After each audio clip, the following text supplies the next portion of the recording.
Israel ও যুক্তরাষ্ট্রকে ঘিরে এই উত্তেজনা শুধু আঞ্চলিক নিরাপত্তাকেই নয়, বৈশ্বিক জ্বালানি বাজার ও আন্তর্জাতিক বাণিজ্যকেও নতুন অনিশ্চয়তার মুখে ফেলেছে। এই পরিস্থিতিতে কৌশলী অবস্থান নিয়ে সব পক্ষকে সংযম প্রদর্শনের আহ্বান জানিয়েছে ভারত।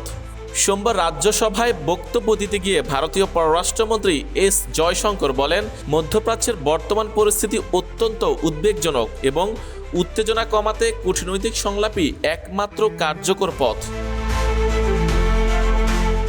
আলোচনা ও কূটনীতি উভয় পক্ষের উত্তেজনা হ্রাসের একমাত্র পথ জানিয়ে তিনি বলেন, ভারত সরকার গত 28 ফেব্রুয়ারি বিবৃতি দিয়ে এই যুদ্ধ নিয়ে গভীর উদ্বেগ প্রকাশ করেছে এবং সব পক্ষকে সংযম প্রদর্শনের আহ্বান জানিয়েছে। আমরা বিশ্বাস করি উত্তেজনা কমাতে সকলেরই সংলাপ ও কূটনৈতিক পথ অনুসরণ করা উচিত। এদিকে মধ্যপ্রাচ্যের চলমান সংঘাত কমানোর আহ্বান জানিয়েছে চীনও। সৌদি আরবের পররাষ্ট্রমন্ত্রীর সঙ্গে বৈঠকে চীনের বিশেষ দূত বর্তমান পরিস্থিতি নিয়ে গভীর উদ্বেগ প্রকাশ করেন। চীন সব পক্ষকে অবিলম্বে সামরিক অভিযান বন্ধ করার আহ্বান জানাচ্ছে। উত্তেজনা আরও বাড়ানো থেকে বিরত থাকতে হবে এবং আঞ্চলিক জনগণের আরও ক্ষতি এড়াতে হবে। চীন বলছে, উপসাগরীয় অঞ্চলের সার্বভৌমত্ব ও নিরাপত্তা রক্ষা করা জরুরি এবং বেসামরিক নাগরিকদের উপর যে কোনো হামলা নিন্দা করা উচিত।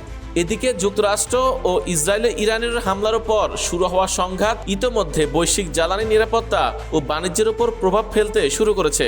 বিশেষ করে মধ্যপ্রাচ্য থেকে তেল সরবরাহের উপর নির্ভরশীল দেশগুলো উদ্বেগ প্রকাশ করছে।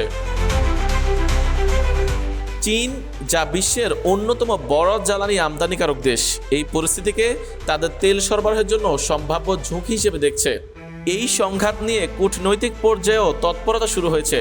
রাশিয়ার প্রেসিডেন্ট ভ্লাদিমির পুতিন ফোনে কথা বলেছেন মার্কিন প্রেসিডেন্ট ডোনাল্ড ট্রাম্পের সঙ্গে। ক্রেমলিন জানিয়েছে, ওই কথোপকথনে পুতিন ইরান ঘিরে চলমান সংঘাত দ্রুত রাজনৈতিক ও কূটনৈতিকভাবে সমাধানের জন্য বেশ কয়েকটি প্রস্তাব দিয়েছেন। এই সময় দুই নেতা ইউক্রেনের যুদ্ধ পরিস্থিতি এবং বৈশ্বিক তেল বাজারের বিষয়েও আলোচনা করেন।